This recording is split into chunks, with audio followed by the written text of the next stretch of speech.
এদিকে আন্দোলনরত শিক্ষার্থীদের সাথে ছাত্রলীগ ও পুলিশের সংঘর্ষে হতাহতের ঘটনার পর দেশের অন্যান্য স্বায়ত্তশাসিত বিশ্ববিদ্যালয়গুলোও বন্ধ ঘোষণা করা হয়েছে।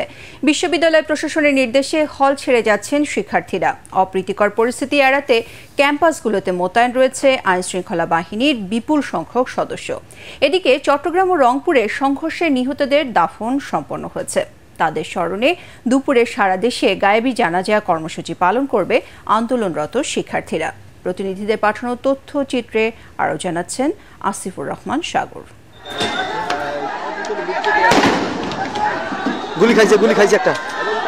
কোটা সংস্কারের দাবিতে আন্দোলনরত শিক্ষার্থীদের সাথে ছাত্রলীগ ও পুলিশের সংঘর্ষে ৬ জন নিহতের পর অনাকাঙ্ক্ষিত পরিস্থিতি এড়াতে সিন্ডিকেটের জরুরি সভায় দেশের স্বায়ত্তশাসিত অধিকাংশ বিশ্ববিদ্যালয় বন্ধ ঘোষণা করা হয়।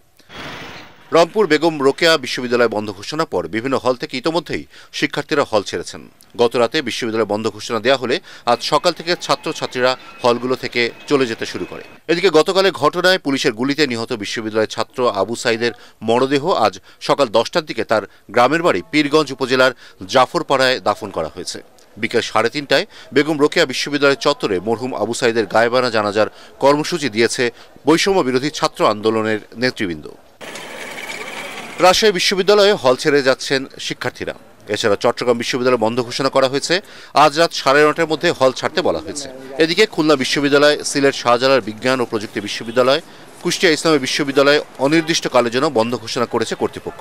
যশোর বিজ্ঞান ও প্রযুক্তি বিশ্ববিদ্যালয় অনির্দিষ্টকালের জন্য বন্ধ ঘোষণা করা হয়েছে।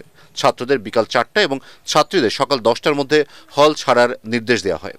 পরবর্তী নির্দেশ না দেওয়া পর্যন্ত 8 সিটি কর্পোরেশন এলাকার সব প্রাথমিক বিদ্যালয়ে বন্ধ ঘোষণা করা হয়েছে। ময়মনসিংহে ত্রিশালে অনির্দিষ্টকালের জন্য বন্ধ জাতীয় কবি কাজী নজরুল ইসলাম বিশ্ববিদ্যালয়। এর আগে গতরাতে দেশের সব সরকারি বেসরকারি বিশ্ববিদ্যালয় বন্ধ ঘোষণা করে ইউজিসি। একই সাথে বন্ধ ঘোষণা করা হয় সব স্কুল, কলেজ ও পলিটেকনিক ইনস্টিটিউট। এদিকে কোটা সংস্কারের দাবিতে আন্দোলনে চট্টগ্রামে নিহত 3 জনের মরদেহ স্বজনদের কাছে হস্তান্তর করা হয়েছে। গতরাত 3:30টার দিকে চট্টগ্রাম মেডিকেল কলেজের মর্গে ময়নাতদন্ত শেষে মরদেহগুলো পুলিশ পাহারায় স্বজনরা গ্রামের বাড়িতে নিয়ে যান। নিহতরা হলেন চট্টগ্রাম কলেজ ছাত্রদল নেতা ওয়াসিম আকরাম, এমইএস কলেজের ছাত্র ফয়সাল আহমেদ ও ফার্নিচার দোকানের কর্মচারী মোহাম্মদ ফারুক। এদিকে গতকালের ঘটনার পর আজ নগরীর 16 শহর মুরাদপুর সহ গুরুত্বপূর্ণ পয়েন্টে বিপুল সংখ্যক আইনশৃঙ্খলা বাহিনীর সদস্য মোতায়েন করা হয়েছে। পুলিশ ও ছাত্রলীগের সাথে সংঘর্ষের জের ধরে আতঙ্কে হল ছাড়ছেন জাহাঙ্গীরনগর বিশ্ববিদ্যালয়ের সাধারণ শিক্ষার্থীরা। সকাল 10টা থেকে শিক্ষার্থীরা হল ছাড়তে শুরু করেন। ক্যাম্পাসে বর্তমানে থমথমে অবস্থা বিরাজ করছে। এদিকে কোটা সংস্কার আন্দোলনকে কেন্দ্র করে আইন শৃঙ্খলা পরিস্থিতি নিয়ন্ত্রণে জাহাঙ্গীরনগর বিশ্ববিদ্যালয় এলাকায় বর্ডার গার্ড বাংলাদেশের সদস্য মোতায়েন করা হয়েছে। ফেনীতে সাধারণ শিক্ষার্থীদের প্রতিবাদ মিছিলে হামলা করেছে ছাত্রলীগের নেতাকর্মীরা। এতে এক পুলিশ সদস্য সহ অন্তত 20 জন আহত হয়েছেন। বেলা 12টার দিকে শহরের ট্রাঙ্ক রোডের শহীদ মিনার এলাকায় এ ঘটনা ঘটে।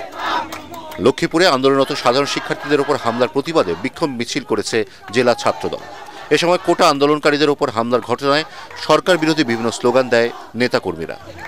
এছাড়াও টাঙ্গাইল, নারায়ণগঞ্জের চাঁপাইনবাবগঞ্জে বিক্ষোভ করেছে শিক্ষার্থীরা।